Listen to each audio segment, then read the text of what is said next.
Kasunod sa layuning palawigin ang public health services upang mas maabot ang marginalized sector, inilunsad ng Senado ang isang mobile clinic sa pangunguna ni Senate President Vicente Tito Soto III at Department of Health. Narito ang ulat. Isang fully equipped mobile clinic mula sa Department of Health o DOH ang formal na tinanggap ng Senado nitong Miyerkules na layong maghatid ng basic healthcare services sa mga komunidad na nangangailangan sa naturang serbisyo.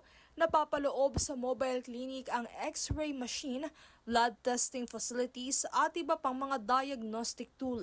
Layo nitong magbigay ng libreng preventive, diagnostic at emergency services sa mga komunidad sa bansa na pangangasiwaan ng Senate Public Assistance Office. Ang inisyatiba ay unang iminungkahi ni dating Senate President Aquilino Pimentel III noong siya ay minority leader. Nais sa katuparan naman ang proyektong ito sa tulong ng DOH, SPAO at Senate Spouses Foundation Incorporated. Ang naganap na turnover ceremony sa Senate grounds ay pinangunahan ni Senate President Vicente Tito Soto III at Health Secretary Teodoro Herbosa. Ayon kay Soto, sumisimbolo ang proyekto sa patuloy na pagsisikap ng Senado na gawing mas accessible ang mga serbisyong panlipunan. Princess Castro nag-uulat para sa Golden Nation Network.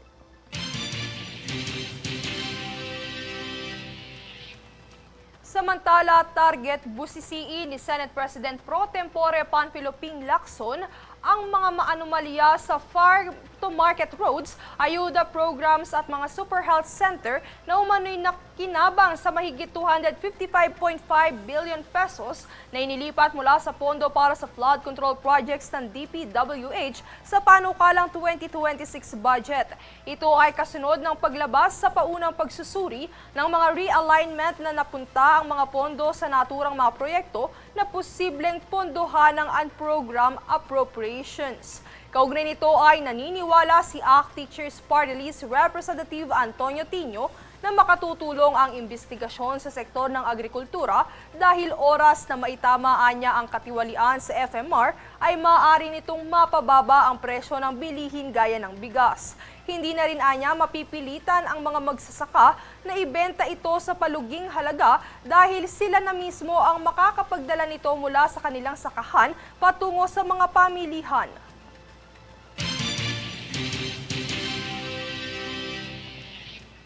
Nahaharap naman sa apat na ethics complaint ang ilang senador makaraang ihain nito sa Senado ayon kay Senate Deputy Majority Leader at Ethics Committee Chairman Senator J.V. Ejercito. Samantala, hindi pa ibinahagi na senador ang mga pangalan dahil kailangan pa muna niya umanong kunin ang consent ng mga miyembro ng komite. Kaugnay nito ay patutupad-an niya nila ang first in, first out approach sa pagtalakay ng mga reklamong nakabinbin. Kasunod ng hindi pa ganap na nakapag-convene ang Ethics Committee, hindi pa rin anya na itatalaga ang mga miyembro at inaasahang maisasagawa ito sa plenary session sa susunod na linggo.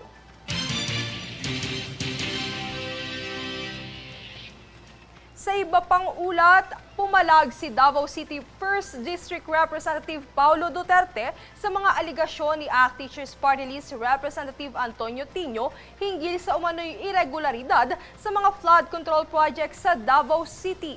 Tunghayan ang ulat mula kay Jade Buhoy.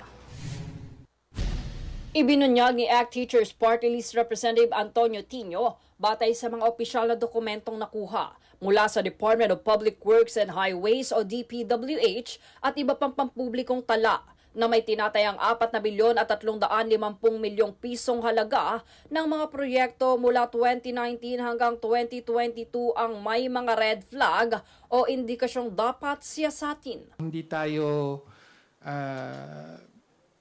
nag-zero in on a particular district, pero it so happens yung mga nakita nating tumalon kagad, kumbaga, na red flags ay nandun sa distritong yon. Ayon sa kanyang pagsusuri, 80 sa 121 kontrata ang may isyung tulad ng overlap, double funding at pagbabago ng lokasyon na hindi tugma sa General Appropriations Act.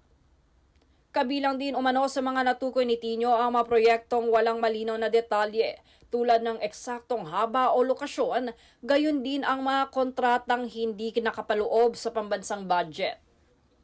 Binigyan din ni Tino na ang kanyang pahayag ay nakabatay sa dokumentadong datos at hindi sa pamumulitika. Nananawagan siya sa Commission on Audit o COA, Office of the Ombudsman at Independent Commission for Infrastructure o ICI na magsagawa ng patas at masusing investigasyon. Layunin umano nito na mapanagot ang sinumang opisyal o kontraktor kung mapapatunayang may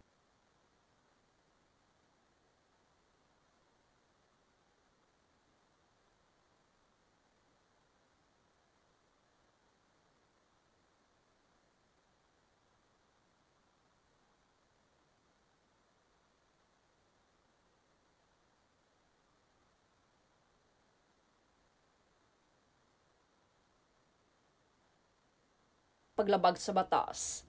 Ayon pa kay Tino, ang pagsusuri ay bahagi ng kanyang tungkuling panglehislatura na tiyakin ang wastong paggamit ng pondo ng bayan. Bilang tugon dito, mariing itinanggi naman ni Davao City 1st District Representative Paulo Duterte ang mga paratang at giniit na lahat ng proyekto ay dumaan sa tamang proseso. Sa kanyang pahayag, sinabi ni Duterte na ang mga flood control projects sa Davao ay naipatupad na suri at napatunayan ng DPWH at COA.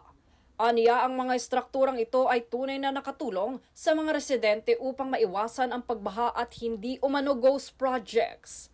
Hamon pa ni Duterte kay Tino na bumisita mismo sa Davao upang makita ang mga aktual na proyekto at makapanayam ang mga mamamayang nakikinabang dito.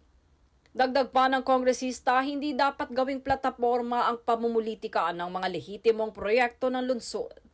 Sa kabuuan, nananatiling magkasalungat ang paninindigan ni Tino at Duterte, kung saan si Tino ay nananawagan ng masusing investigasyon para sa transparency at accountability, samantalang iginiit ni Duterte ang kredibilidad ng mga proyekto at ipinahayag ang paninindigan ng kanyang distrito laban sa umano'y mapanirang aligasyon.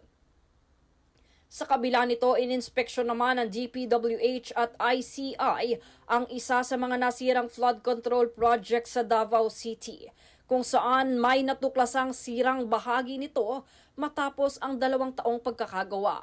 Dito nilinaw naman ni ICI Special Advisor Rodolfo Azorin Jr. na kanilang sisiyasatin ang kontrata upang matunton ang nararapat managot sa nasabing issue. Jade Buhoy, nag-uulat para sa Golden Nation Network.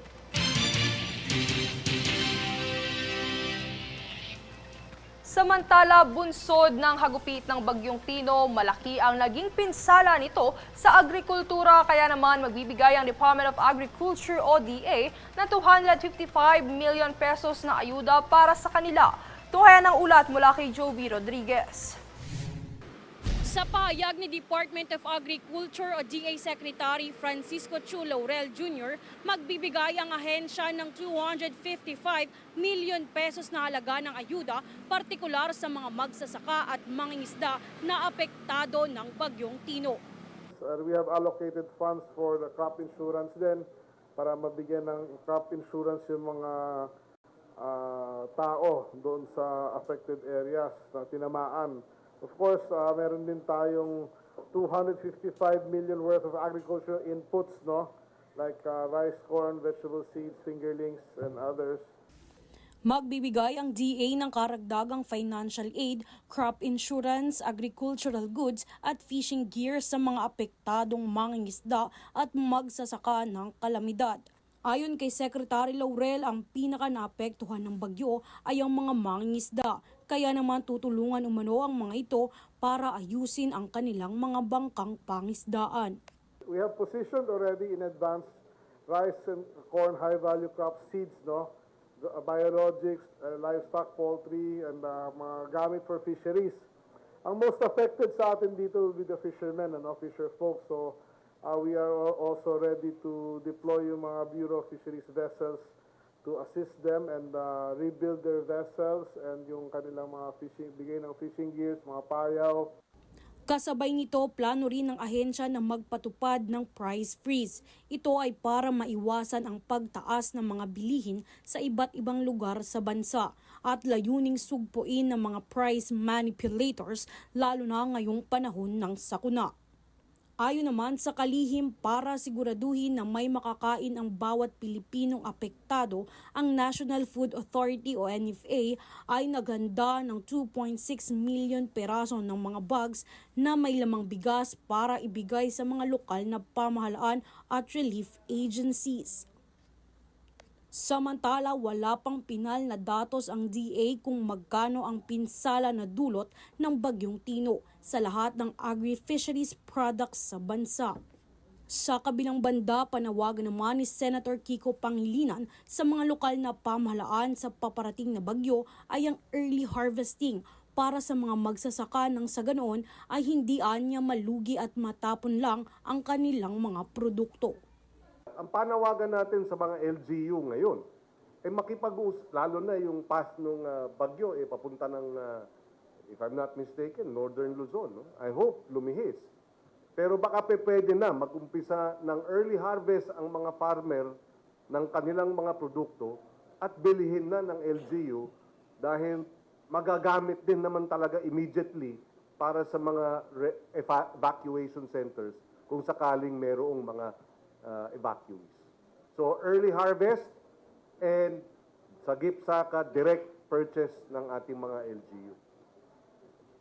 Alinsunod sa direktiba ni Pangulong Marcos Jr., patuloy pa rin na nakaantabay ang departamento para magrespondi sa mga pinsala na dala ng Bagyong Tino, lalong-lalo na sa mga pananim, palayan ng mga magsasaka at mga kagamitang pangkaragatan ng mga mangingisda.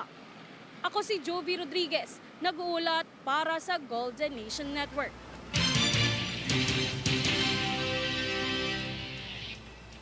Sa kabilang banda, tumugon ng Philippine Coast Guard o PCG sa insidente ng banggaan sa pagitan ng MV Maria Rebecca ng Montenegro Shipping Lines at MV Antonia Juan ng Aleson Shipping Lines sa pantala ng Holosulu sa gitna ng epekto ng Bagyong Tino. Ayon sa ulat ng PCG, nawala ng kontrol sa pagmamaniobra ang MV Maria Rebecca dahil sa malalakas na alon at masamang kondisyon ng dagat, dahilan upang bumangga ito sa nakadaong na MV Antonia Juan. Kinumpirma ng PCG na walang nasugatan o namatay sa insidente at patuloy nilang minomonitor ang sitwasyon habang isinasagawa ang pagsusuri sa lawak ng pinsala sa dalawang barko.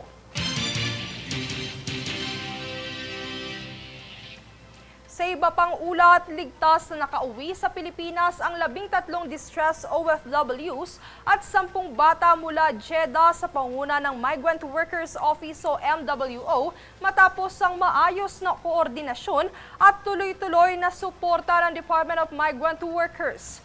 Tiniyak ng MWO at OWA na kumpleto ang travel clearances, exit requirements at assistance ng mga umuwing manggagawa, kabilang ang pagbibigay ng pansamantalang matutuluyan at financial aid bago bumiyahe. Ayon sa MWO, ang kanilang pagbabalik ay hindi lamang simpleng repatriation, kundi isang panibagong pagkakataon upang makapiling muli ang kanilang pamilya ng ligtas at may dignidad.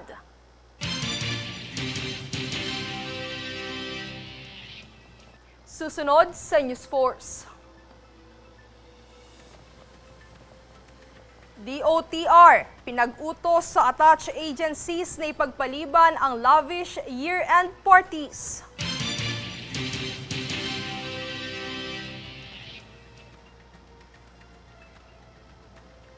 Inflation rate nitong October nananatili sa 1.7%.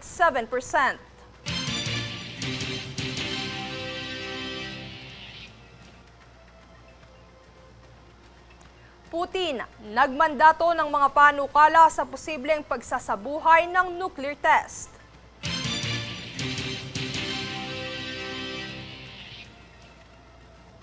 Manatiling nakatutok para sa higit pang mabalita sa pagbabalik ng News Force.